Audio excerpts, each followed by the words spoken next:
Okay, so we're diving into a case today that's been generating a ton of buzz, and I know a lot of you out there have been following every twist and turn, the Karen Reed case in Massachusetts. And wow, you guys sent in a really interesting mix of stuff for us to dig into. We've got this YouTube analysis from Yellow Cottage Tales, and they definitely don't hold back on their opinions. Then some insights from The Hollywood Reporter about a new documentary that's coming out, and some really deep analysis from franklydeduction.wordpress.com. They're covering the science, the legal arguments, really getting into the weeds. So our goal today is to pull out the most important stuff from all of this, connect the dots, and hopefully give you a clearer picture of what's going on, because there's a lot of noise out there. Yeah, it's a real mixed bag of viewpoints, and it's interesting how each one approaches this whole thing from such a different angle. It really shows you just how many layers there are to this case and how many different ways people are interpreting what happened. Right, and I think the Yellow Cottage Tales host really exemplifies that strong opinion side of things. They have some pretty strong opinions. Oh, absolutely. Like, their whole idea centers around what they call the triumph of evil, but it's not like they're saying everyone involved is intentionally bad, you know? It's more about how they see good people basically tricking themselves into supporting something they shouldn't. And they specifically apply this to those who are still firmly in Karen Reed's corner, believing she's innocent. I mean, it really gets you thinking about how deeply people can dig in on their beliefs, especially in a case like this, where there's so much emotion involved. Yeah, and the host makes it pretty clear that they think anyone who's looked at the evidence should be able to see that this whole conspiracy theory just doesn't hold water. I mean, they even go so far as to say that people who still support Karen Reed are being duped. You know, that's pretty strong language. It is, and it really underscores how polarized this case has become in the public eye. You've got these two very distinct camps, and they're both absolutely convinced that they're right. And this host is clearly speaking for a pretty vocal segment of one of those camps. And a key piece of evidence that the Yellow Cottage Tales host keeps coming back to is all that physical evidence that was found near John O'Keefe's body, right? We're talking about hair found on the back of Karen Reed's Lexus, DNA on pieces of that broken taillight, John O'Keefe's shoe and hat that were found in the gutter nearby. It's a lot. And their argument is that it basically boils down to an either situation. Either Karen Reed did it, or someone went to a lot of trouble to plant all of this evidence. Right, and that's a core part of the prosecution's case, right? They're saying, look, this physical evidence directly connects Reed's car to the scene, no question. And the defense, naturally, has countered with this idea of evidence tampering, which, of course, is what makes this whole thing so tricky. And the timeline of when Reed's Lexus was, where that morning becomes super important when you start thinking about the possibility of planted evidence. And the Yellow Cottage Tales host really digs into this. They point out that Karen Reed herself told Carrie and Jen that the taillight was already missing pieces at like 5:30 a.m. And that lines up with what you can see in the Ring camera footage from as early as 5:08 a.m. And then you've got witness testimony and photos that were taken later to back it all up. This all seems to contradict the idea that the taillight was only cracked at some point later on. So it makes you wonder, if the damage was already there that early in the morning, how could someone have planted it later? Yeah, that's a huge point. Having all these different sources, Reed's own initial story, the visual evidence from that Ring camera, people who saw the car and said the same thing, it all lines up, and it definitely throws a wrench in the defense's theory that the damage was done later, along with the idea that the evidence was planted. It just doesn't seem to add up. And then the host brings up the fact that the feds were looking into all this too, and they came up empty-handed. No evidence of a conspiracy. And they remind us about that legal rule, that the prosecution has to disclose anything that could help the defendant, evidence that might point to someone else or clear Karen Reed before the first trial. That's called the two process. And the fact that nothing came up after the federal investigation, well, the host sees that as pretty strong evidence that there was no conspiracy. I mean, having the FBI involved definitely adds a layer of, I don't know, maybe legitimacy to those findings, right? And their obligation to turn over anything that could help the defendant. That's a cornerstone of the legal system. It's all about fairness. So, yeah, while it's true that not finding evidence doesn't automatically mean something didn't happen, in a legal setting, especially when the feds have been involved, it does carry a lot of weight. Totally. So then the conversation shifts a bit, and the host talks about what they think the defense's strategy might be now. And they're basing this on some commentary from Nick Rocco, who's a legal analyst on Court TV. The suggestion is that maybe the defense is aiming for a mistrial in this second trial that's coming up. They might be trying to do this by focusing on how the jury pool might be tainted, with all the media coverage and everything. And the hope would be that if they keep getting mistrials, maybe the state will just drop the case eventually because it's expensive to keep retrying someone. Right, and that's a tactic you see sometimes in high-profile cases like this, especially when the defense feels like the evidence against their client is pretty strong. They might try to disrupt things by questioning the jury's impartiality, hoping to avoid a conviction, even if getting a not guilty verdict seems unlikely. And yeah, the financial side of things is a real factor. Trials are expensive, and that can definitely play into how the prosecution approaches things in the long run. Now, shifting gears a bit, let's talk about some of the interesting legal stuff happening behind the scenes that your sources brought to light. There's this footnote in one of the judge's rulings that mentions Karen Reed's attorney, Jackson, talking to a reporter from Boston Magazine, Gretchen Voss, about some stuff from the discovery process. All those documents and evidence that the lawyers exchange, and this was at the Omni Seaport Hotel. And get this. Jackson apparently suggested a way to make this information public, even though it wasn't supposed to be, through what he called an unrelated court hearing. Kind of sneaky, right? Yeah, that definitely raises some eyebrows, ethically speaking.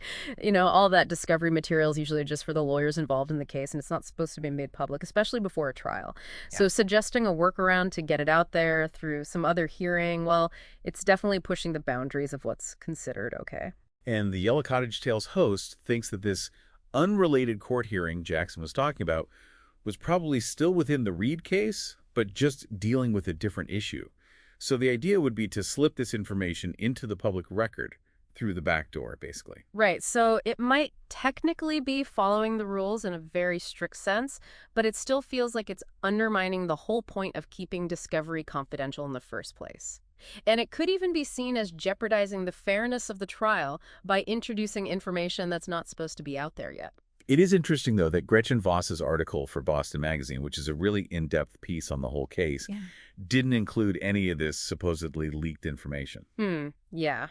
That could mean a couple of things. Maybe the information was never actually given to her, or maybe she chose not to use it, maybe for ethical reasons, or because she couldn't verify if it was accurate or important to the story. Good point.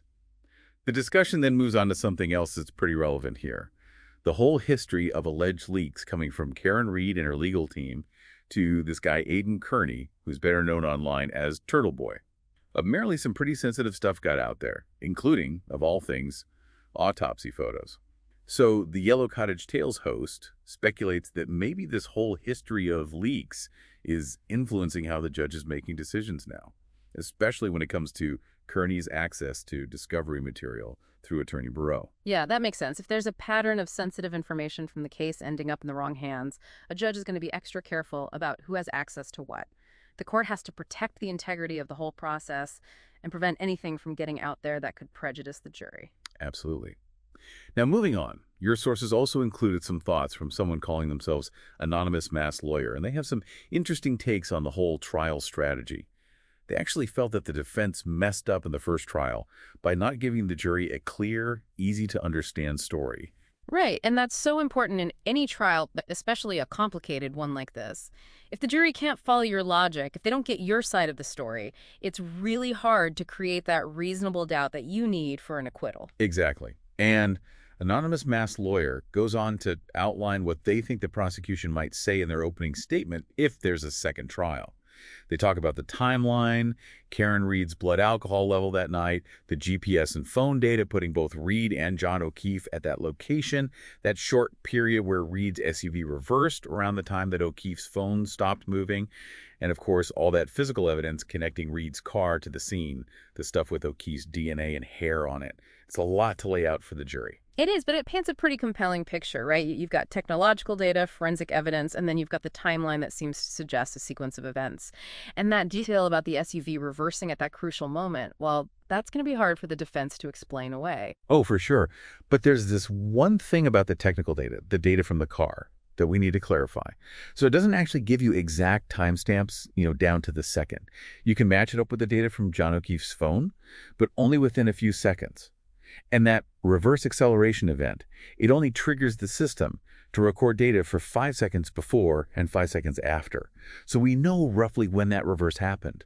but we don't necessarily have the full picture of what the car was doing right before and right after. That could be a big point of contention for both sides. Oh, definitely. So while they can pinpoint that moment of the reverse, that little window of recording means there could be crucial information missing about what was happening with the car just before and just after. It's the kind of detail that lawyers can really pick apart in court.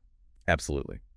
Anonymous mass lawyer also offers their take on a possible closing argument for the prosecution that Karen Reed, who they say was intoxicated and angry, hit John O'Keefe while backing up, which is how the taillight got damaged, and then she just left him there. Wow. That's a bold statement. It's short, it's to the point, and it tries to connect all the dots for the jury: motive, action, consequence. It's definitely designed to leave a strong impression. Definitely. And one last thing on the legal commentary front, anonymous mass lawyer is kind of frustrated that more Massachusetts attorneys aren't willing to talk openly about this case. They do name a few who have, but they think most are staying silent. Yeah, you see that a lot with really big, sensitive cases like this. Lawyers might worry about what their colleagues will think or about saying something that could be used against them later on. It's understandable, even if it's frustrating for people who are trying to make sense of things. Totally. Okay, let's talk more about that taillight evidence because, as we've already touched on, it's a huge part of this whole puzzle. Anonymous mass lawyer brings up this interesting point. The defense isn't really disputing that the pieces of broken taillight found at the scene came from Karen Reed's car.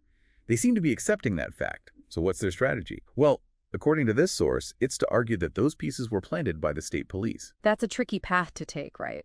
If they're saying, yes, those are pieces of her taillight, and yes, they were found where John O'Keefe was hurt, then they have to come up with a believable explanation for how they got there that doesn't involve Reed hitting him. Planting becomes their only option, even if it's a tough one to prove.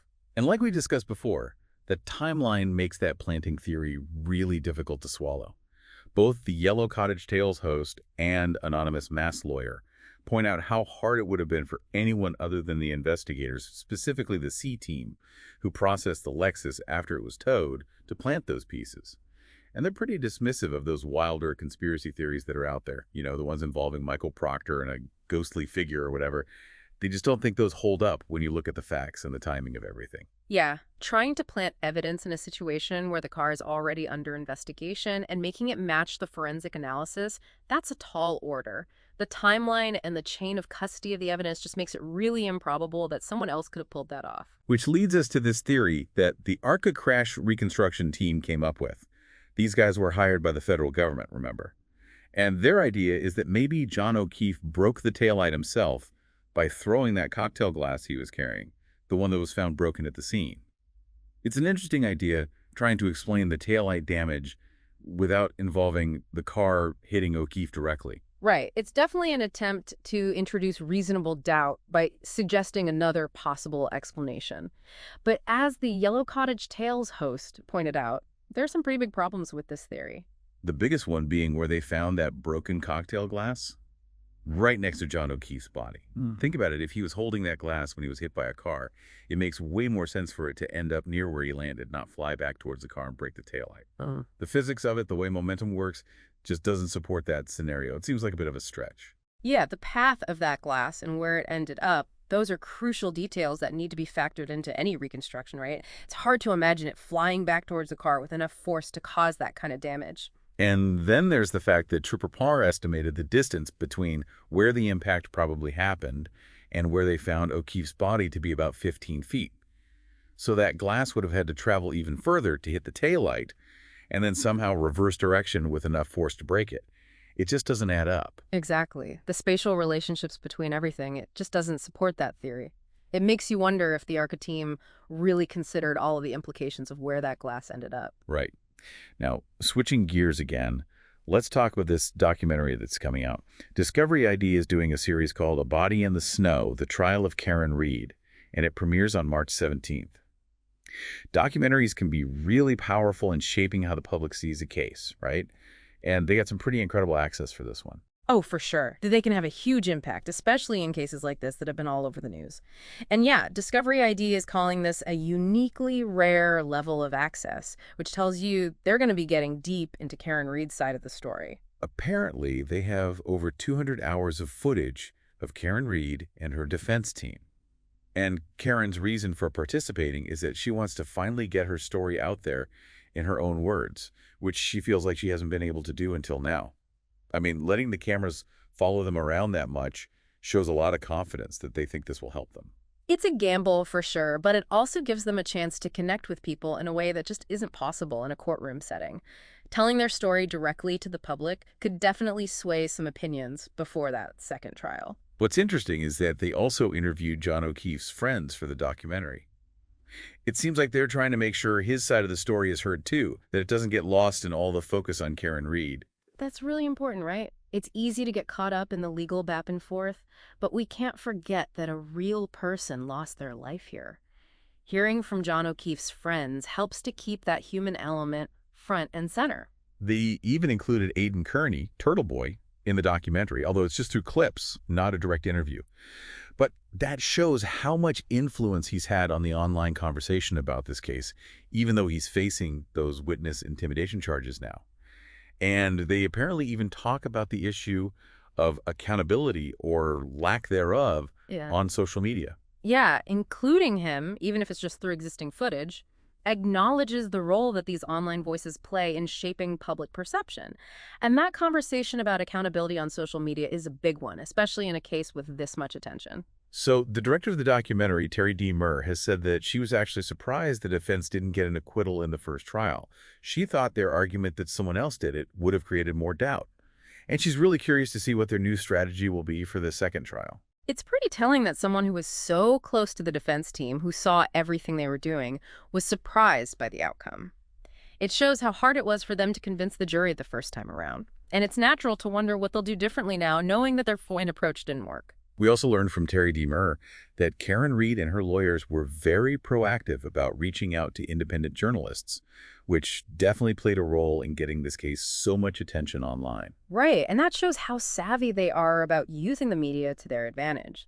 Working with those independent journalists is a way to spread their version of events outside of the courtroom, and it clearly had an impact. Terry D. Murr also talked about how divided the community is over this case. It's like people are either totally on Karen Reed's side or they're completely against her. Yeah, you see that a lot in these emotionally charged cases. It becomes less about the facts and more about picking a side, which can make it really hard to have a rational conversation about what happened. And Jason Sarlanis, the president of Discovery ID, he emphasized how much access they got for this documentary, saying it was uniquely rare. And he said they really wanted to show the emotional side of going through the legal system. So it sounds like they're aiming for something that's more than just a rehashing of the facts. They want to take viewers inside the experience, show the human impact of this whole ordeal. Okay, let's switch gears one more time and look at the science behind all of this. There's an article from franklydeduction.wordpress.com called Beyond Doubt, the Science Behind John O. Fatal Accident, written by Frank Wessling. And it's really important to understand the science when you're trying to figure out what could have happened physically. Oh, absolutely. The science can give you those crucial clues about which scenarios are plausible and which ones just don't make sense. So this article lays out a scientific explanation for John O'Keefe's injuries that's consistent with him being hit by Karen Reed's car when it was reversing. It takes into account the Lexus itself, how fast it could have been going, the fact that it was snowy and freezing that night, the forensic evidence from the broken taillight, basic physics, and even how the body responds to trauma. It's about building a comprehensive picture, right? Yeah. Taking all those different scientific factors into account to try and understand what happened. One of the key points they make is about how that freezing weather would have made the taillight, which is made of polycarbonate, way more brittle. So it makes sense that it shattered on impact, whereas if it had been warmer, it might have just bent or cracked. That's a good point. Temperature can have a huge effect on how materials behave, and it's common knowledge that plastic gets brittle when it's really cold.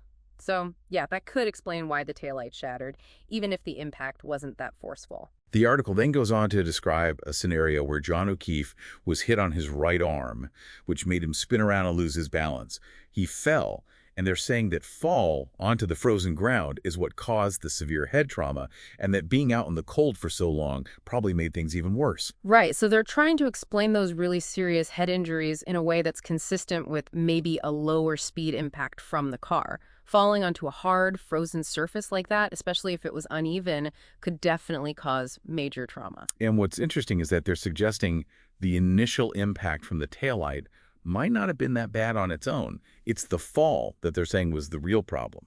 So in their view, maybe getting hit by the car wasn't what killed him directly, but it set off that chain of events that led to his death. Right, it's a nuanced argument saying that the initial contact with the car was the catalyst, but it was that second event, the fall, that was ultimately fatal. Now, we talked before about how the Yellow Cottage Tales host had some questions about this scenario, right? They wondered about the exact direction of the impact, how much force was involved, whether the car's spoiler could have caused the head injury, and how much snow was on the ground. Yeah, those are all important factors that could have changed how things played out. Without knowing exactly how the impact happened, what path O'Keefe's body took, and what he landed on, any reconstruction is going to have some uncertainty. Exactly. Okay, one last article to discuss, also from franklydoction.wordpress.com. This one focuses on some of the legal commentary that's been going around and introduces some new defense witnesses. It talks about Nan Gallagher, who's a lawyer, but her expertise is in healthcare, not criminal law.